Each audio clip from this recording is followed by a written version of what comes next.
Pomidor bitkisində çiçəklərin tökülməsi, yəni abortiv olması, məhsuldarlığı ciddi şəkildə azaldan bir problemdir. Bu təsadüf deyil. Agro-MK'ya görə bitki bu yolla sənə açıq mesaj verir.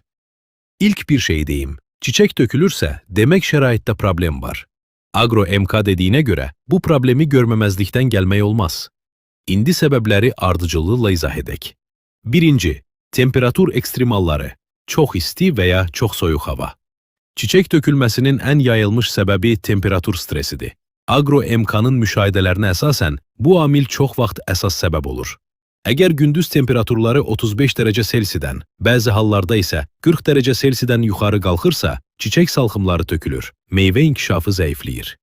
Gecə temperaturu 21 dərəcə Selsidən yuxarı qalxarsa, çiçək əmələ gəlməsi və tozlanma azalır.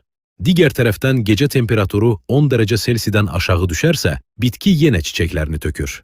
Pomidor üçün optimal gecə temperaturu 12 dərəcədən 20 dərəcə Selsiyə qədər aralığıdır.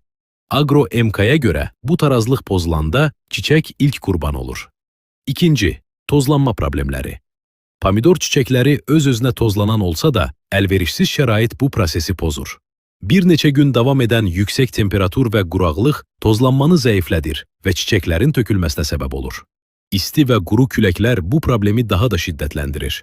İstixanalarda isə Agro-MK'nın tövsiyəsinə görə hava hərəkəti zəifdirsə, arı, titrəyiş və ya mexaniki kömək yoxdursa, natamam tozlanma baş verir və çiçək meyvəyə çevrilmiş. Üçüncü, qida maddələrinin balanssızlığı.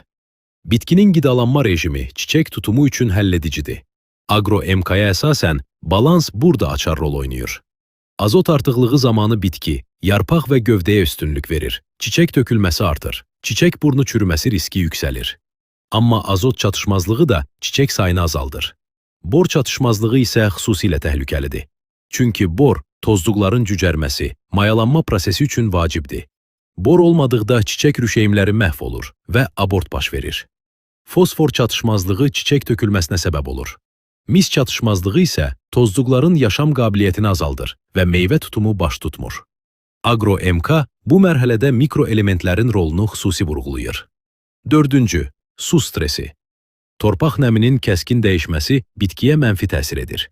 Agro-MK'ya görə pomidor sabitliyi sevir. Quraqlıq zamanı bitki sağ qalmaq üçün çiçəklərini tökə bilər. Qeyri-sabit suvarma rejimi kök fəaliyyətini pozur, kalsiumun daşınmasını zəiflədir və dolayı yolla çiçək və meyvə problemləri yaradır. Pomidor suyu sevir, amma dalğalı suyu sevmir. Beşinci, xəstəliklər və zərərvericilər.